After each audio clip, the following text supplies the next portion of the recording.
I'm very happy, delighted to introduce David Chernikoff. He's an old buddy of ours now. David and I were trying to figure out how long ago he did his first guest leading and retreat leading for us. And we figured it's close to 10 years. So so we're happy that here we are once again, and he's back with us. He's really kind of a part of us. So does anybody remember what they were doing in 1971? I was in 7th grade, and I'm not a spring chicken. So David began his meditation life, studying and practicing. And that would be 50 years ago. Not calling you out on your age or anything, David. That's 50 years. Actually, Joy also has meditated for 50 years, the founder of our Sangha. So that's very impressive. And we're honored to get teachings from somebody with such a long practice and study. David initially trained in yoga, as I did, and then studied and practiced with many renowned teachers in our tradition and outside. He has an interest in interspiritual dialogues.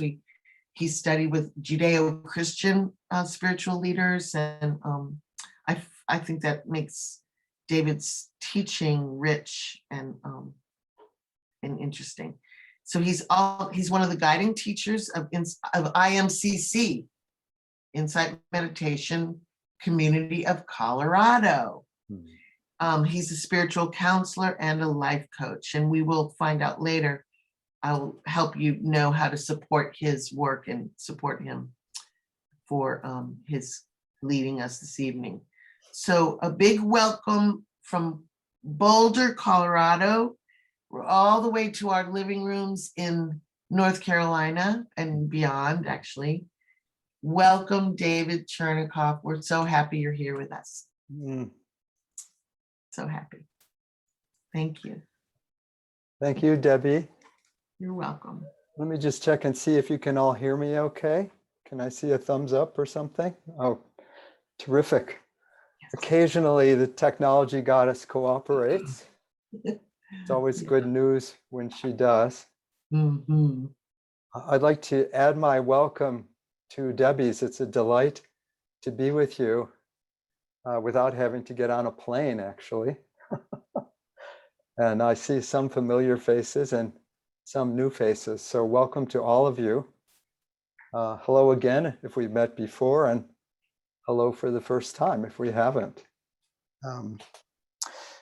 The format that I have in mind for our evening together is generally familiar to you. We're going to begin with a period of sitting meditation, which I'll say a few more words about in a moment, after which I'll offer a Dharma talk and reflection. And then at the end of that, we'll have some time for discussion and your reflections and perhaps questions and responses if you have aspects of the talk you'd like to discuss or aspects of practice you'd like to discuss. Let me suggest for the moment that you find an appropriate meditative posture.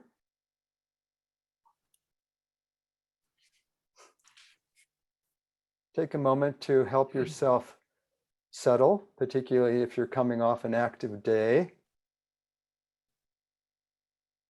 If you're new to practice, you might find it helpful to take a slow, intentional, deep breath or two, paying attention to the felt sensations of the inhalation and the exhalation.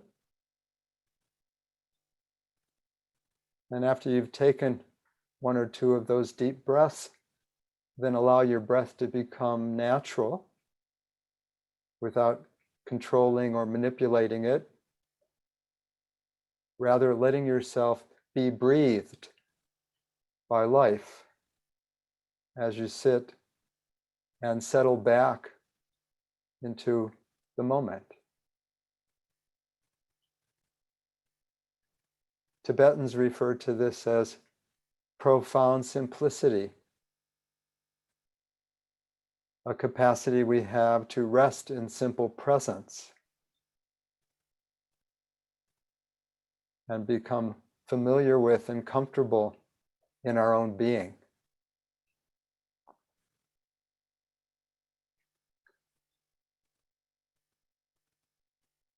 Take a moment to sense the contact that you experience with the cushion or the chair, and allow that to gently invite you into a felt sense of your body as a whole.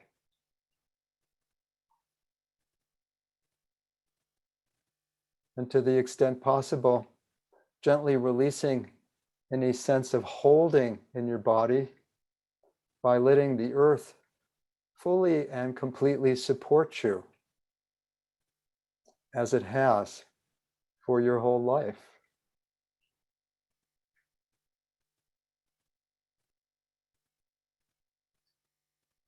And during this meditation period, let's commit to allowing our lives to become truly and completely simple, putting aside any agendas for personal growth or change, putting aside any agendas for transforming a world that is much in need of transformation.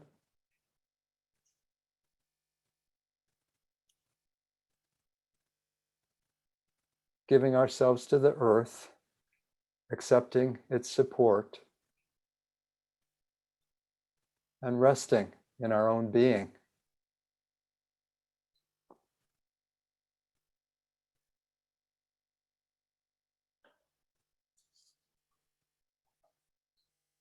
Now I'm going to lead us into this meditation further with a reading by Joy Harjo. She's the current poet laureate of the United States, and she's the first Native American to ever be honored with that position. Her poem is called Remember.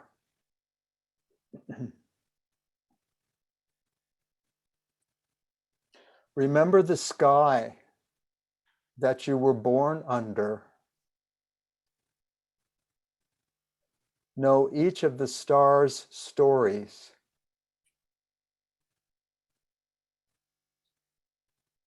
Remember the moon. Know who she is. Remember the sun's birth at dawn. That is the strongest point of time.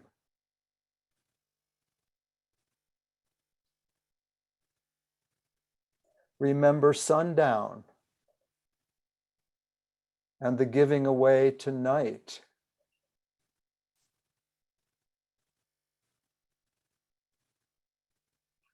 Remember your birth, how your mother struggled to give you form and breath. You are evidence of her life and her mother's and hers.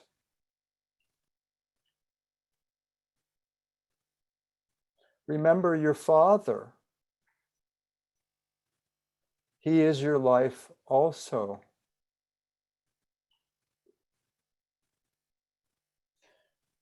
Remember the earth whose skin you are. Red earth, black earth, yellow earth, white earth, brown earth. We are earth.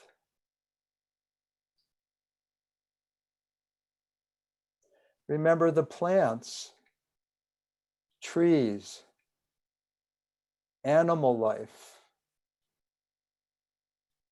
who all have their tribes, their families, their histories too. Talk to them. Listen to them. They are alive poems.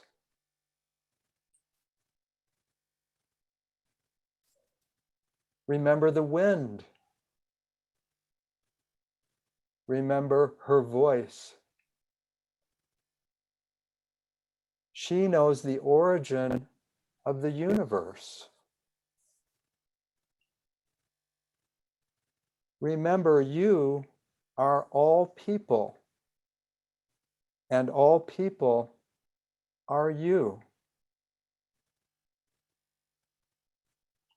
Remember, you are this universe, and this universe is you. Remember, all is in motion, is growing, is you. Remember, language comes from this. Remember the dance language is, that life is. Remember.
The title I gave to the evening's talk is The Velveteen Buddha.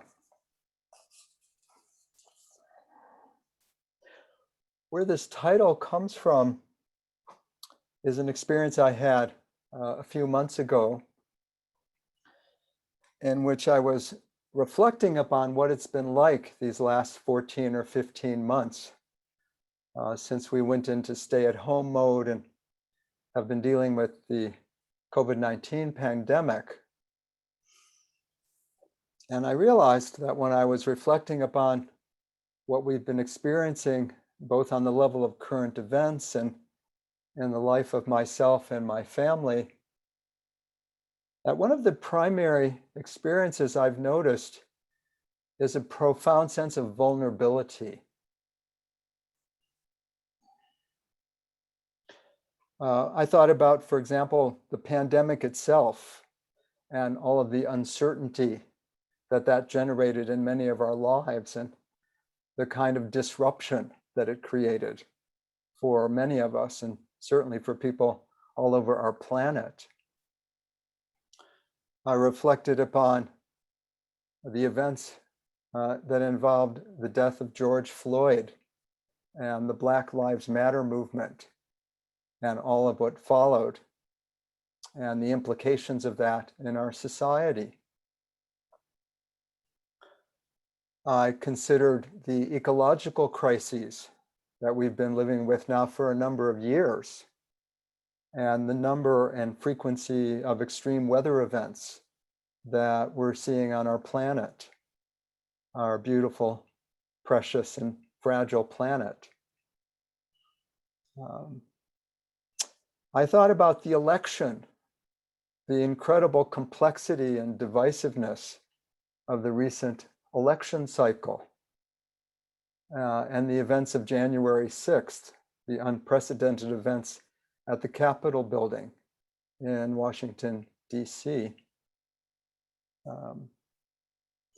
More recently, I've been thinking a lot about the events of March 22nd here in Boulder when we had a mass shooting at a King Soopers grocery store that's about 4 or 5 minutes from my house, a place where we've done the majority of our grocery shopping for the last 30 years, and where my wife knew the first names of many of the checkers.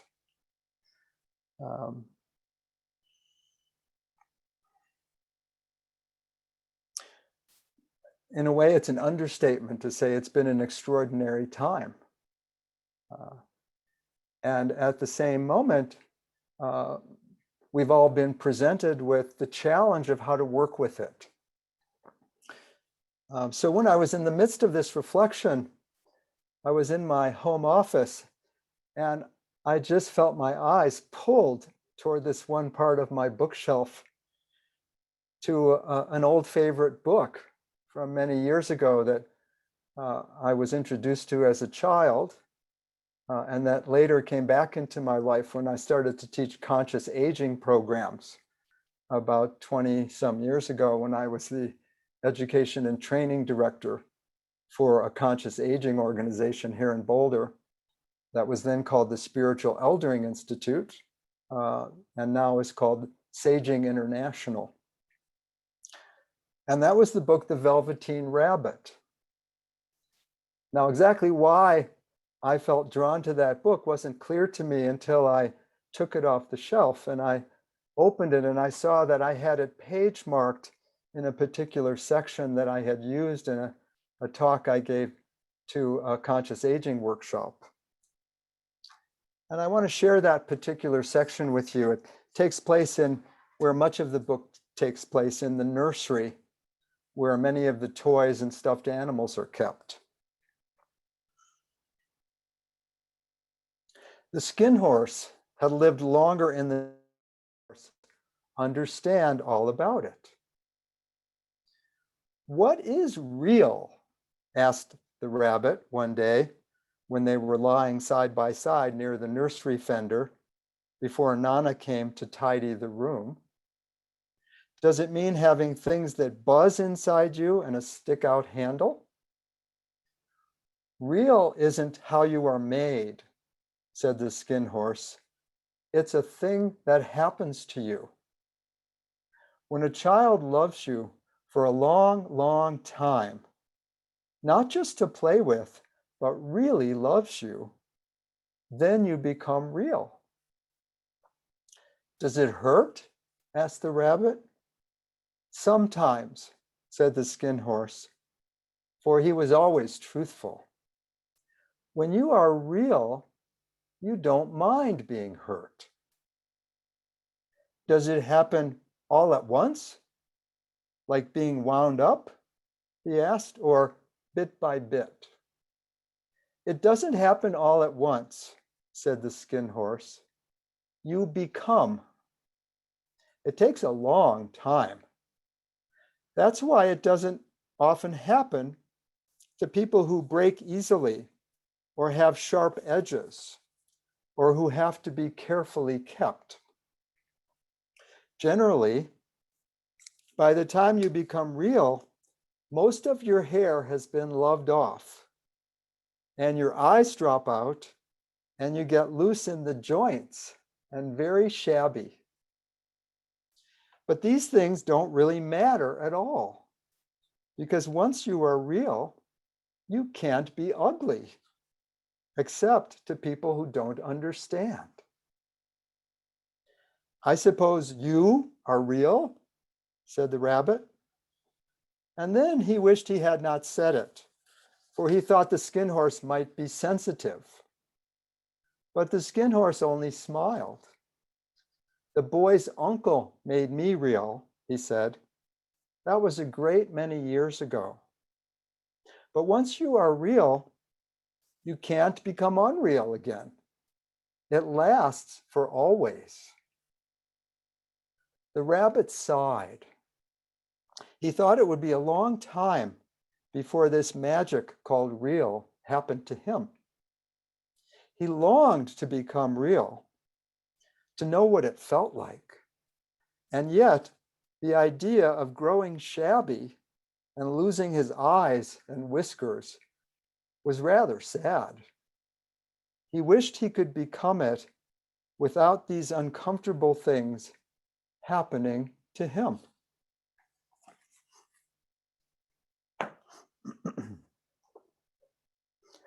I think the reason that this jumped off the shelf at me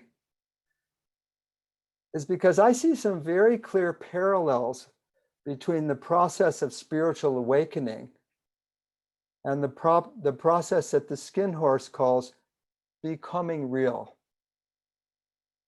And in a lot of ways, I think if we look back at these last 15 months in particular, as difficult and painful as they have been, one way we could look at them and understand them, all of those events that I mentioned, is to see them as part of a curriculum for spiritual awakening.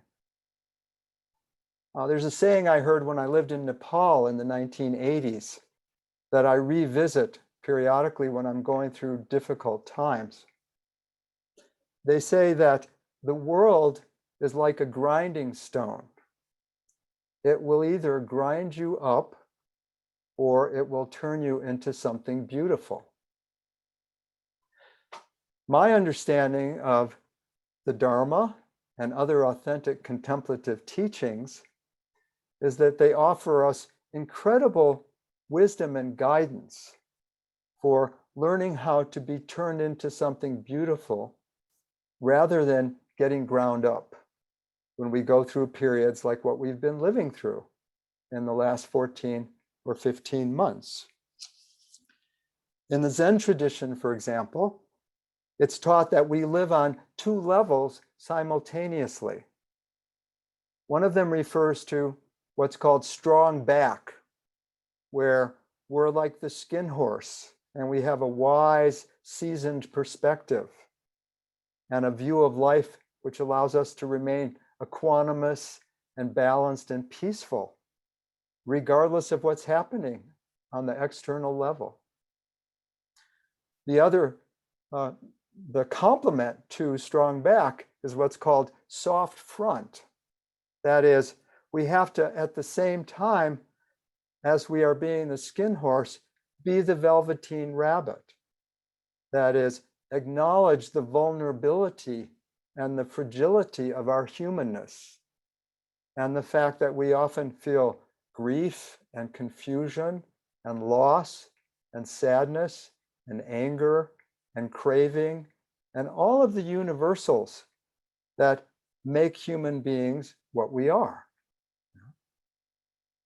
One of the ways I've come to understand this spiritual journey is that it's essentially an integrative process that involves learning to live on two levels of consciousness simultaneously. What the perennial wisdom teachings call the absolute and the relative. Right? In this case, the skin horse is some part of all of us that is understood to live on the absolute level, or what the ultimate teachings in Tibet call the ultimate level. Yeah. We sometimes call this Buddha nature. In other traditions, it's called our true nature, or Christ consciousness, or big mind, as Suzuki Roshi called it. Right? That's a part of each of us that, on one level, the spiritual practices we do, the study, the meditation training, the service work, those are all designed to help us come into a felt experience of this deeper nature that I believe is a center of transcendent wisdom innate within all of us.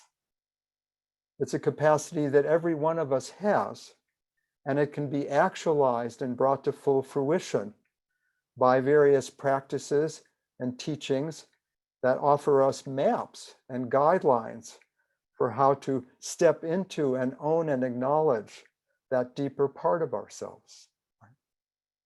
At the same time, in order to do that, we also have to be willing to be owning the Velveteen Rabbit in each of us. That is, the human being that we all are, with our vulnerabilities and fragilities, and all of the complex emotions, physical discomforts, fears, and anxieties that are part of the existential reality of being born into a human body on the earth. So when I say that I see the spiritual journey as an integrative process, I'm talking about it being a vehicle in which we fully embrace and embody our humanity, and in the process, actualize our innate capacity to experience ourselves as a center of transcendent wisdom. This is why I think the skin horse and the Velveteen Rabbit appeal to me so much. Because we can't spiritually bypass and leapfrog over the Velveteen Rabbit. It simply doesn't work, and it usually backfires when we misuse spiritual teachings to deny or denigrate the sacredness of our humanity. At the same time, our humanity, in a sense, is diminished to the extent that we don't recognize the greatness of our hearts and minds when we're in felt and living contact with our Buddha nature, with our true self, which is something that every one of us, as I understand things, has a capacity to experience. what I think becomes clear when we work with this process over a period of time is that it requires quite a commitment, actually. That is to say, it's not something that happens by itself, in the same sense that as we grow older, we don't automatically become a wise elder or a sage. Right? I'm sure we've all met older people who experience their aging in a way that we don't emulate and hope not to imitate.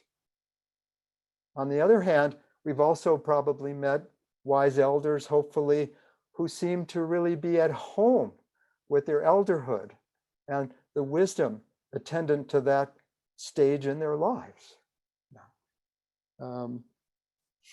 John Wellwood, a Buddhist teacher and transpersonal psychologist who did some very important work in the field of transpersonal psychology, and whose books I used to require at Naropa University for some of the courses I taught, described the way in which we necessarily have to make a commitment to the process of spiritual awakening if we really want to actualize its full fruition. I've noticed something that he pointed out in his work, which is that many people in our culture tend to think of commitment as something that we either have or we don't. When I was still doing a lot of clinical work in private practice as a psychotherapist, I used to work with a lot of couples. And from time to time, I'd be sitting with the couple who were working out some distressing issue, and one or the other person would say to their partner, I need to know if you're committed to this relationship or not. And the underlying implication of that was that it was like a light switch, a black and white. And what Wellwood pointed out that has direct application to the spiritual path is that commitment is actually a process that evolves in stages. And he laid out in a really well done article the stages of commitment that come into play. Although he was talking about commitment in intimate partnership, it struck me when I read that article that those same stages of commitment could be applied to the journey of spiritual awakening. The first of those stages he called working with. And the idea here was that if we want to wake up, and if we want to experience the fruition of our true nature, we have to be willing to turn toward the challenges and difficulties that arise in our lives, which at first seems counterintuitive. There's a very deep instinctive movement in all of us, a kind of conditioning, such that when something unpleasant comes up on the level of sensation, emotion, or some other kind of experience, our first impulse is to push away from it and avoid it, which is understandable enough. It's simply not wise. As a lot of us have experienced, if we're going to stay on the spiritual path, we're going to necessarily go through a significant number of ups, downs, and in-betweens. And there will be times of challenge that in some cases bear incredible fruit on the level of learning and growth and development. Here's an example that came to mind when I was putting this talk together. For many years, I've been teaching an annual weekly retreat up at Shambhala Mountain Center in the mountains outside of Fort Collins, Colorado.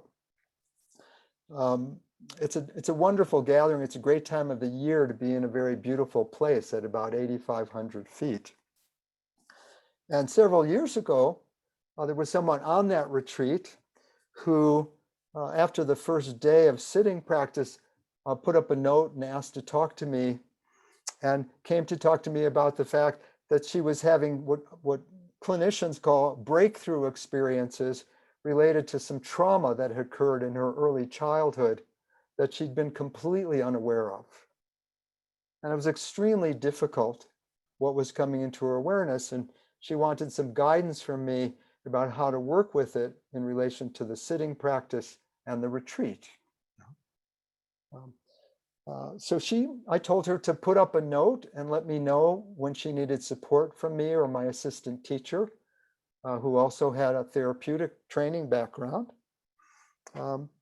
And she started to have a number of dreams related to this traumatic experience that she'd had when she was a young child. In the dreams, the trauma was symbolized by a tiger, a really vicious tiger, because there was aggression involved. And on the last morning of the retreat, she left me this note because she had learned that she was in a safe enough container at this retreat to turn toward these very painful and difficult memories and emotions. And she could open to them rather than avoid them, put them in the unconscious under lock and key. She gave me permission to share this because I was so moved by the note that she left me on the last morning. And it's an example of what happens when we can find the courage to turn toward the difficulties in our inner lives. David, she writes, this morning I understood. I didn't need to do anything. I needed to behold the tiger. As I did, my point of attention when I was meditating moved to the contact of the chair and my feet. I knew I was supported by all the earth. While I observed the tiger and the constriction in my chest and neck, a child climbed on the back of the tiger. She wrapped her arms around the tiger's neck and sobbed. Soon, there was only the tiger. Then, only the child. Then, there was only the grief and my breath and support. Then, there was only the breath. Thank you.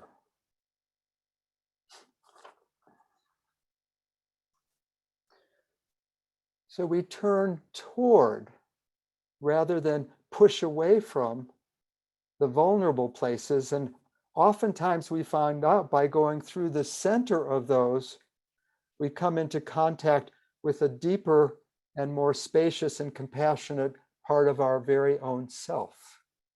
Yeah.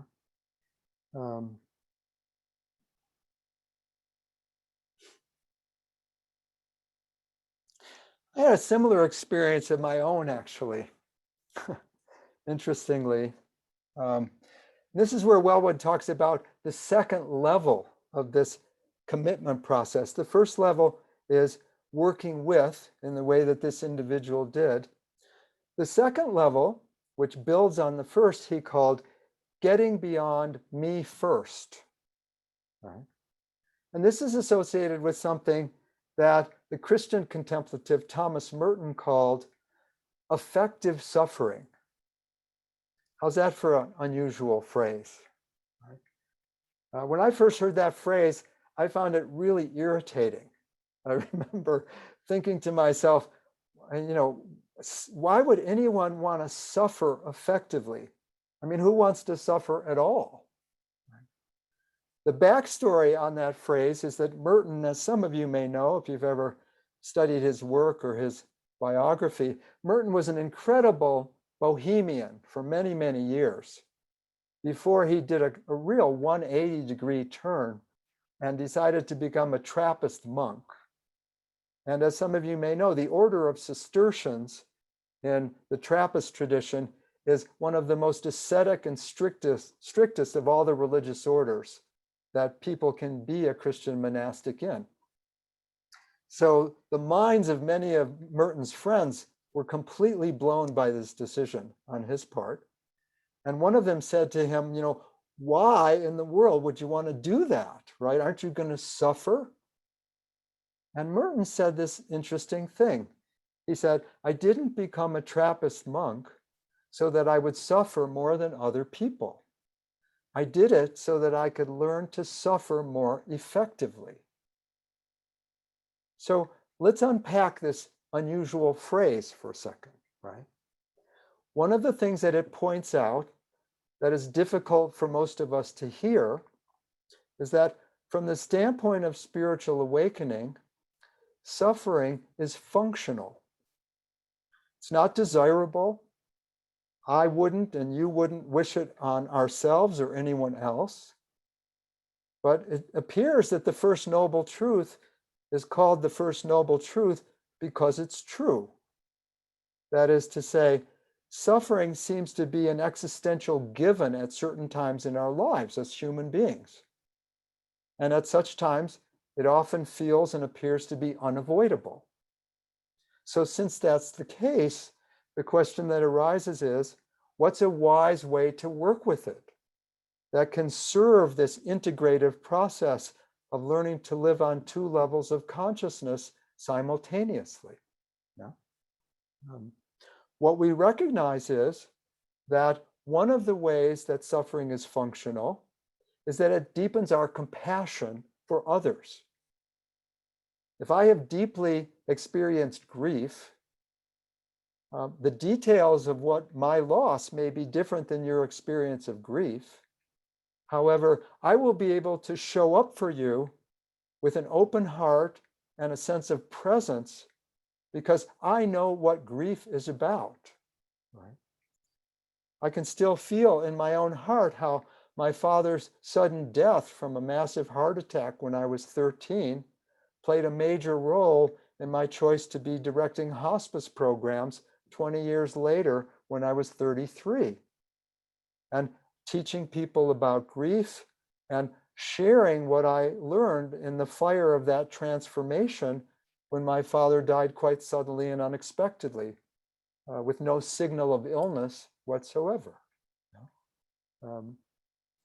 Other examples of this kind of effective suffering, I had an experience when my daughter, who's now 29, was very, very young. She was about 9 months old. I was 41 when she was born, and I had struggled for a period of time before I decided to get married and have a family because I was going to become a monk in the Tibetan Buddhist tradition and do what's called the traditional 3-year retreat. So I was pretty new to the fatherhood experience.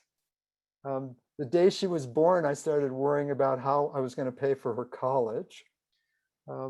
And my wife and I were thrilled to have this incredibly magical little being in our lives, absolutely, right? But I was pretty anxious about the whole situation.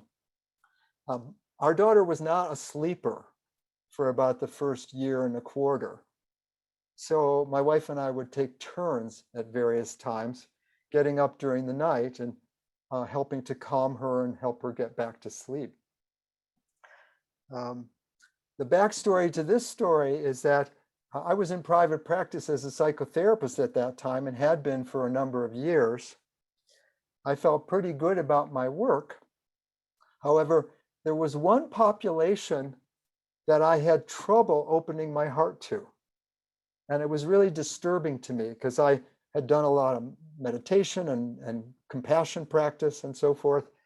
And I just could not soften my heart. I would get these referrals from time to time of people who had abused children, either by hitting and harming them or with cigarette burns and some very upsetting kinds of situations. And my heart was just like a rock much of the time when I worked with these folks, although I did the best I could to be helpful.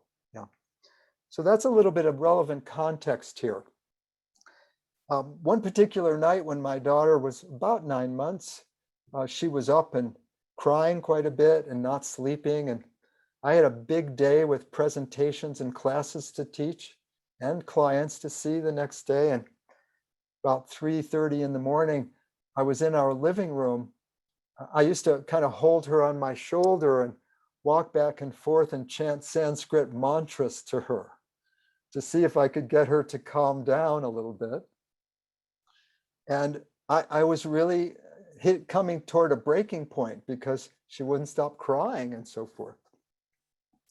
And there was one point where I stopped and she was howling in this way that infants can. And I saw this clear set of Kodak pictures in my mind, just like watching a movie on a really good TV set, in slow motion of taking my little infant daughter, who, like a football, basically, that's about how big she was, and turning toward the plate glass window in our living room and throwing her out the window and watching the glass break in slow motion, and then seeing her roll out. There's a little bit of a hill on our lawn that she rolled down. And I was just completely freaked out that I could even imagine doing anything like that. Right? And at that moment, it hit me that that was the exact same kind of feeling state that people who were being sent to me for abusing children experienced. I was simply more fortunate because I could afford psychotherapy, and I was emotionally regulated. I had been trained in meditation. I knew how to work with that kind of intense feeling in such a way as to not impulsively act out. But I got it in that experience that these people were not as different from me as I thought. And it was painful and upsetting to even see that arise as a fantasy, frankly. However, I could see from that point on, when one of those folks was referred to me and came into my office, my heart was open.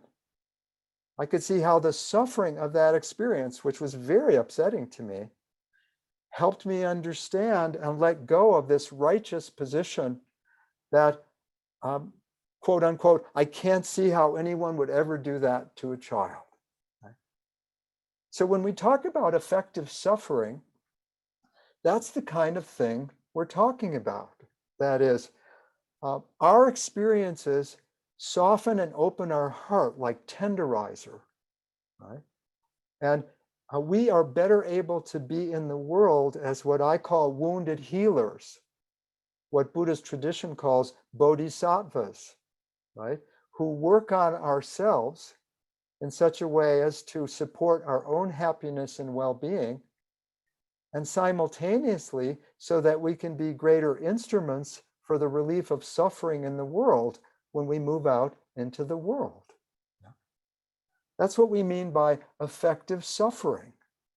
Right? And when Wellwood talks about getting beyond me first, he's reminding us that we don't just meditate for ourselves and our own happiness and well-being, although that's a wonderful part of what we can experience in relation to practice. We also meditate and practice as a gift to the world, because the person we become when we commit deeply to practice is someone who can move out into the world with a quieter mind and a more open heart and the wisdom to see what's really skillful in a given situation. Does this make some sense? Or does it only make sense to me?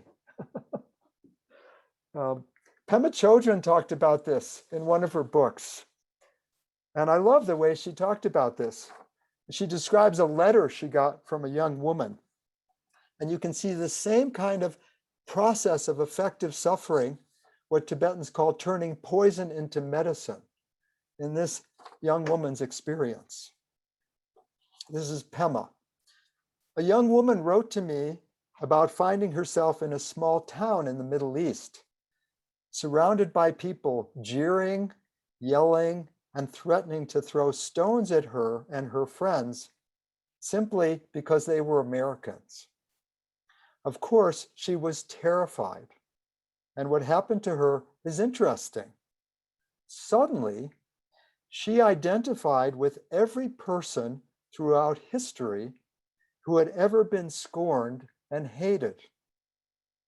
She understood what it was like to be despised for any reason, ethnic group, racial background, sexual preference, gender. Something in her cracked wide open, and she stood in the shoes of millions of oppressed people and saw with a new perspective. She even understood her shared humanity with those who hated her. This sense of deep connection, of belonging to the same family, is bodhicitta. Now, bodhicitta is a term that's translated in various ways. Sometimes it's translated as altruistic intention. His Holiness the Dalai Lama translates it as the good heart. It's the place of compassion in each of our hearts that in the presence of suffering feels moved to alleviate it, essentially. Yeah. So if we want to integrate the skin horse and the Velveteen Rabbit in each of us, right, we have to commit to this journey of awakening, first by working with the full range of emotions that arise in our lives, what the Taoist philosophers call the 10,000 joys and the 10,000 sorrows. We then have to recognize that we want to get beyond me first and understand that what we work with in our lives during a difficult period like this last 15 months, we work with both to alleviate our own suffering and to grow and learn from, and so that we can become people who are more effective at helping others to experience happiness and well-being and to suffer less. The last of these three stages of commitment that Wellwood talks about, he called long-range journey. That is, there's a certain point in spiritual maturation where we come to see that essentially there's absolutely nothing that matters more than waking up. We're not denigrating the earth. We're not denigrating our humanity. We're seeing those as vehicles of experience that represent the curriculum we experience in service to waking up. And we come to see that one of the main yardsticks for true spiritual maturity is learning to embrace paradox and contradiction. The longer we spend on the spiritual path, the more we see paradox and contradiction everywhere we look. Like the example of the relative and the absolute. On the relative level, we own our soft front, as they called it in Zen, right? Our vulnerability. We don't ignore it or avoid it or criticize it. Rather, we embrace it with self-compassion, because it's simply true that being alive as a human being on this earth is incredibly difficult sometimes. At the same time, we also work with practices and teachings and ways of understanding ourselves that put us into living contact with our Buddha nature, which is understood to be timeless, which is understood to be compassionate, and which is understood to be profoundly wise. And that integration is what the spiritual path entails, as I understand it at this point. So I think what I'm really saying here, if I try to wrap up, is that whereas at the beginning of the process, we see through the eyes of the Velveteen Rabbit, life feels very much like either or. Either I'm the Velveteen Rabbit or I'm the skin horse. Either I'm vulnerable and human and fragile, or I'm courageous and powerful and wise and deeply compassionate. And as we move through the process, we start to move to a both and perspective increasingly, and see the ways in which we can live on both levels at the same time. And eventually, when we reach this point of long-range journey, we realize that this is the most important thing we can do with what Tibetans call our precious human birth. We can do the work of awakening ourselves, and in that process become instruments of awakening in the world. Yeah. The good news about all this that Jack Kornfield captured well in the words that I'll close with is that no matter how difficult our circumstances, we can work with what life presents to us. Right? This is how Jack put it. Whatever your difficulties, you can think about this now in terms of this pandemic period, perhaps. Whatever your difficulties, a devastated heart, financial loss, feeling assaulted by the conflicts around you, or a seemingly hopeless illness, you can always remember that you are free in every moment to set the compass of your heart to your highest intentions. In fact, the two things that you are always free to do, despite your circumstances, are to be present and to be willing to love.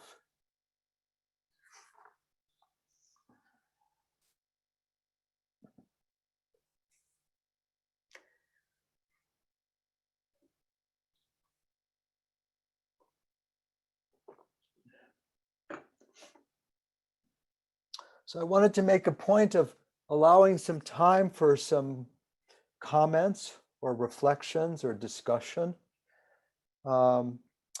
Most of you, maybe all of you, know that if you'd like to participate in that, you can click on the bottom of your screen. There's a bar that says participants on some of your screens. That'll, depending on what version of Zoom you have, that will bring up an icon, a picture of a little blue hand that says raise hand in the lower right-hand corner. Some of you might be able to click on reactions and also see a hand of that sort. And when you click on that, it'll show on my screen, and I'll know that you have raised a hand, and I'll call your name and invite you to unmute so people can hear your comment or reflection or question.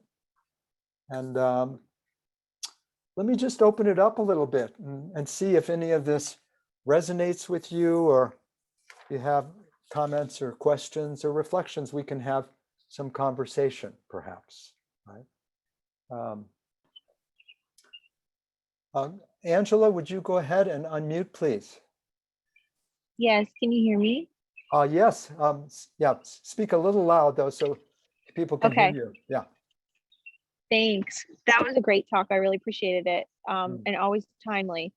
The question that I had for you when you were talking about like that breakthrough moment of empathy for the child abuser in your therapy work, when you were in that moment with your daughter and you had that sort of violent thought in that moment of frustration, how did you recover, and how did you shift towards a mindset of self-compassion or self-forgiveness? Thanks. Yeah, that's a really interesting question to contemplate.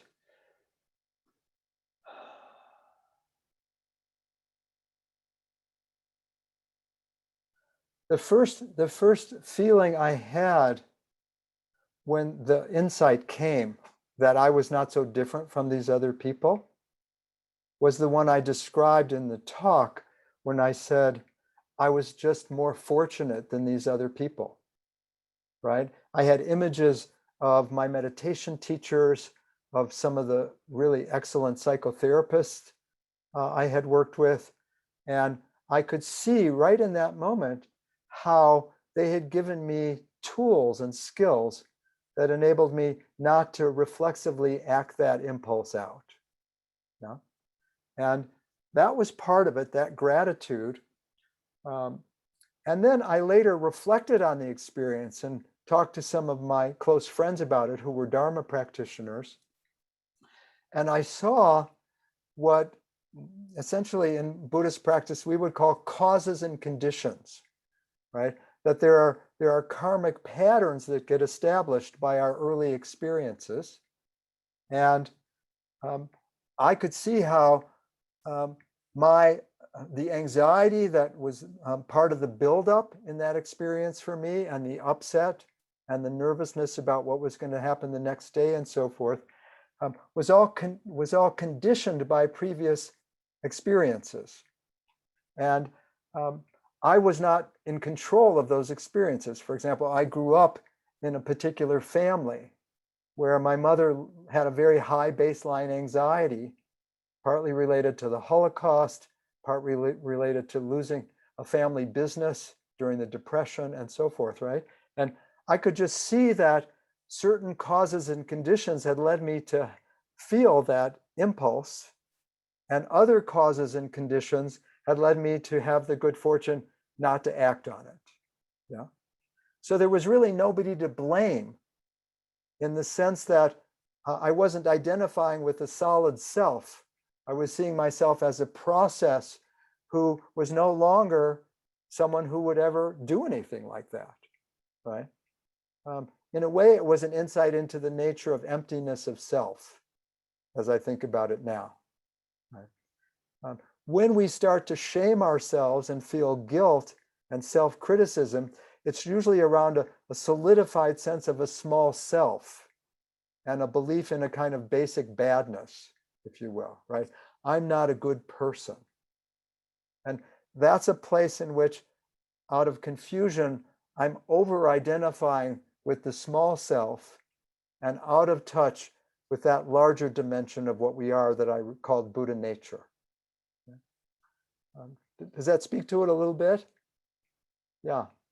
It's an interesting question. I haven't really thought about it until you brought it up. Let me see if there's anyone else who has a comment or a question.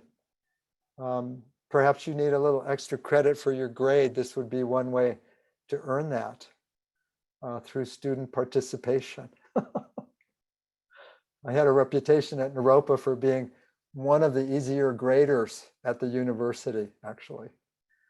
And that was those of us who rebelled against grades altogether. That was part of the rebellion.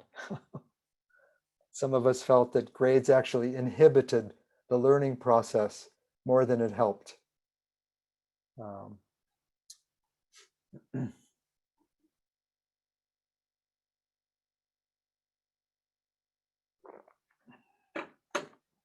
Julia, would you go ahead, please, and unmute? Hey, thank you for a wonderful talk. I wanted to get your advice on kind of having insights during meditation, but trying not to get lost in them. I thought about the story you shared earlier about the woman and the tiger, and often I feel like I do have these wonderful insights while I'm meditating, but sometimes I also tend to get lost in them. Mm-hmm. Mm-hmm. Well, one thing that's helpful is to understand that the word insight is used differently in insight meditation than it is in Western psychology. And what I mean by that is that when we talk about insights in a psychotherapeutic context, we're talking about issues related to our personal history. If I give you a hypothetical, let's say that I'm someone who works at a job and I have a critical supervisor who triggers a lot of intense anger in me because he's so critical, right? And I might intuitively recognize that the amount of anger I feel for this person is above and beyond what makes any sense in the circumstance. And then I might have an insight that because I had a highly critical father, which in my case I didn't, but let's say I had a highly critical father and I have unresolved wounds from that upbringing, and it would be an insight for me to see that that's piggybacking upon my present time upset with my supervisor who's being critical, right? Just as an example. That's a psychological insight. Right? That is not what insight means in insight meditation, though, right? Because in the context of insight meditation, there are three basic insights that are associated with Buddhist teachings, and they're not particularly psychological in nature, they're actually existential. They're referred to variously as the three characteristics, or the three marks, or the three facts of existence. In Pali, they're anicca, dukkha, and anatta. Anicca is impermanence, dukkha is suffering or unsatisfactoriness, and anatta is emptiness of self. When Buddhist teachings talk about insight, they're referring to those three existential insights that are a part of every moment of our experience. They're not referring to psychological insights. So if you're practicing, right, like for example, the way this woman was, right, generally speaking, you don't focus on the psychological content of insights related to psychotherapeutic change and growth. You notice them, but depending on what technique of practice you're using, you don't get captivated by them, or you don't fall into the river and get taken downstream by them. They're not considered that relevant to spiritual awakening, even though on another level they're quite valuable. You know? So in relation to your practice, if it feels like you're getting caught up, you know, essentially you want to notice when you're fascinated or caught up with a certain kind of insight. If it's psychological or emotional in nature in that way, I would notice it. And if your practice is to come back to the breath, come back to the breath. If you're working with some other kind of practice, notice what's happening. If it's choiceless awareness, note the emotion, but you don't want to get involved in the story too much, because then you're losing your mindfulness. Does that make sense to you? It does. Thank you. Yeah, it's a good question, because it's easy to get those two kinds of insights confused. And I appreciate you clarifying that.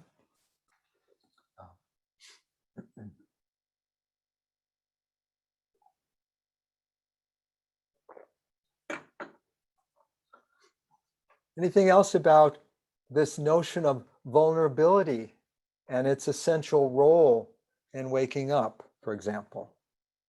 I know for myself, when I first got involved with practice, I was a 21-year-old undergraduate, and one of my motives was actually to become invulnerable. I had this idea that maybe I looked at too many Buddha statues, but I had this idea that if I meditated enough and practiced and studied enough, that I wouldn't be so thrown by the vicissitudes of life, and I'd be able to simply, I kind of visualized it as a straight line from less suffering, from lots of suffering to less suffering to no suffering. And it didn't turn out to be that kind of journey at all. It turned out to be much more circular in a certain sense. And there was an element of growth, like a spiral, but certain issues came back repeatedly over time at different times. And suffering certainly didn't disappear. However, it did become more manageable. I felt like I was able to work with it when it was a part of my life, and in this way that we called effective suffering in the talk. Yeah. So that's part of why I got interested in this topic of vulnerability. I see a lot of people, particularly who are residents at certain meditation centers and meditate a lot, creating a kind of enforced calm and peacefulness, a kind of, it's like what the teachings call the near enemy of equanimity, right? It looks like equanimity, but actually it's a kind of desensitization and just not feeling. And shutting down, which in my understanding is not authentic equanimity. Authentic equanimity has warmth and compassion in it, and it's very spacious and very open. And there's a sense of acceptance and allowing, but it's not desensitized and it's not aloof in the name of being equanimous. I saw a hand up. Was it Danny? Did you have something? Danny, please.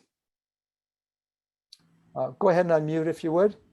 Look, I first want to say I totally enjoyed your talk. It was wonderful. I guess that more of a comment. I liked the part you pointed out about life doesn't throw anything at us that we can't manage. And that's, I guess, resonates for me because for a long time, I wasn't certain of that. But over the years, many, many years, I began to realize how true that edict is. And also, I guess, along with my practice, helped me to really fully embrace that whole idea and that whole way of living. So thank you for that. Oh, you're welcome. You may have noticed something that I've noticed is that when I look at my own life experiences, some of the most difficult experiences have yielded some of the most important growth, actually. Some of the most important understandings have come to light after going through a very dark and difficult time. And that's a process I've witnessed with many people in 40 plus years of doing people work as a therapist, a counselor, a hospice person, and so forth. Yeah. Yeah, I totally agree with you. And at almost 73 years old, I definitely own that now. Wonderful. Thank you, Danny. Yeah, it's a lovely thing to bring up. And it's nice to be reminded that that's the case. You know, that's why Sylvia Boorstein, who might be familiar to some of you, maybe many of you, one of the founders of Spirit Rock, Sylvia wrote a piece years ago about what she called Noble Truth 3.5. And the way she described it was lovely. She said that, you know, after 30, 35 years of her practice, she felt that there should be a Noble Truth 3.5 because she looked at the Four Noble Truths and she walked through them in this article. First Noble Truth essentially saying life involves suffering. Sometimes that's misinterpreted as all life is suffering, which just doesn't ring true in my experience. But then the second being the cause of suffering is, the Pali word is tanha, literally translates as thirst. But most often it's rendered in English as attachment or craving or clinging, right? And then the third noble truth logically and rationally follows from the second. If life involves suffering and the cause is craving or clinging, then the third noble truth says, if we can end clinging or craving or attachment, we can end suffering. Right? And then the fourth noble truth is essentially the Noble Eightfold Path, the Buddha's method for how to end clinging or craving. And Sylvia then went on to say she had noticed, because she'd been practicing for so long, that there seems to be quite a significant amount of time that has to take place from the time we understand the Four Noble Truths conceptually to the point where we actually are free from suffering, right? For most of us, it seems to be a pretty lengthy process. And she said, for that reason, she thought there should be another one in there, Noble Truth 3.5. And when she was asked what it was, she said, suffering is manageable. And as we continue to practice and grow and deepen our practice, there's a way in which we see and begin to feel more confident that what Danny was just saying is actually true. That even when life gets really challenging, it's workable, it's manageable. Doesn't mean we won't suffer, doesn't mean it won't be difficult. It means, however, that if we have the mindset of seeing our experiences as a curriculum for awakening, that very mindset supports the likelihood that they will become growth experiences and opportunities to awaken. Yeah? And that's very good news in my book. So I'm a wholehearted supporter of Noble Truth 3.5, actually. You know? David, I just want to jump in and thank you so much on behalf of our entire Sangha. And we look forward to having you back in person soon. And wouldn't that be a treat? It would. Yeah. Yeah. And just thank you for all of your love and work and your offering to us. We're grateful. Grateful. Very welcome. You know, Thank you. I see it's 8:45 your time. Yeah.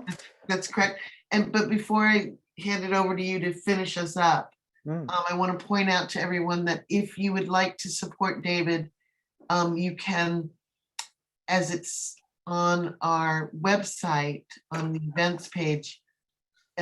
David's website is davidchernikoff.com, and on that site you can go to his retreat link, Retreat Dana link, and you can offer Dana online that way. Or if you prefer to offer him a check, that's on the chat. So if you go to the chat and go to the bottom, you will see the information. I won't read it because it's too much, but you can see it there. Couple of corrections: that the book club is from noon to 2, not 9 to noon, as I got it off our website actually. So and I said the Tuesday sits have resumed, so let's just make sure we're aware of that. But thank you so much, David. I'm happy that we've had this time with you. Thank you. Well, let's just take a moment to dedicate the merit, and we'll bring our time to a close. And I very much appreciate your kind attention and your sense of engagement with this material. Take a nice, comfortable position. This will be very brief. If you're comfortable closing your eyes, you can have them closed. And if you prefer, you could have them gently downcast with a soft focus.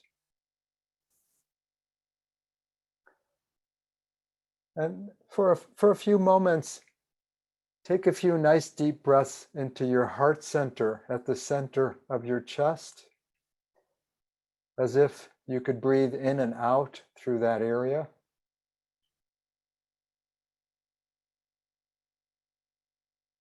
And just as you would in other forms of practice, if your mind wanders off, no problem. Just gently bring it back to the sensations at the center of your chest. This is the area in our body that is said to be the place where we can be separated from our separateness and experience what Thich Nhat Hanh calls interbeing, our interconnectedness.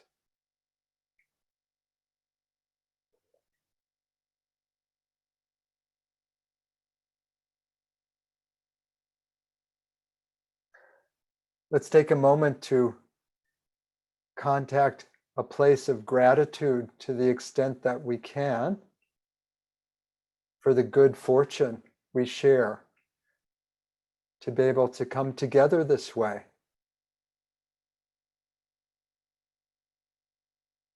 With people of like heart and like mind,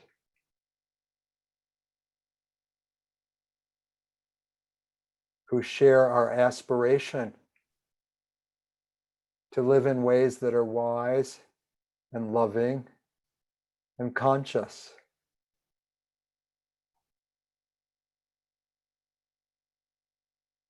Let's remember and affirm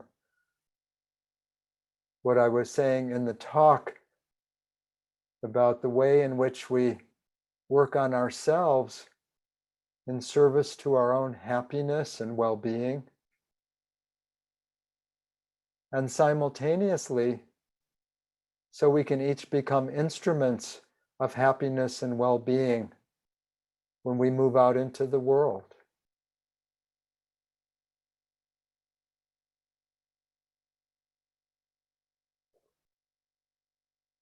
I'll close our time together with an ancient Buddhist blessing called the Patanu Mudana.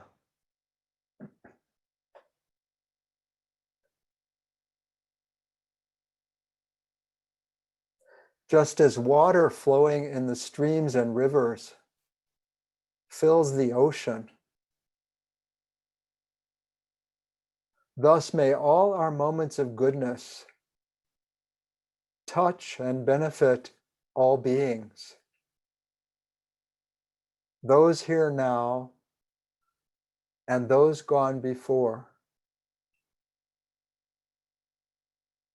May all of your wishes be soon fulfilled, as completely as the moon on a full moon night,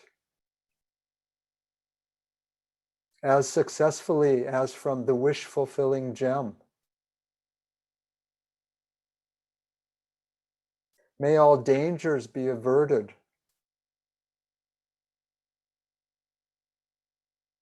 May all disease leave you. May no obstacles come across your way, and may you enjoy happiness and long life. May those who are always respectful, honoring the way of the elders, prosper in the 4 blessings of old age, beauty, happiness, and strength. May it be so.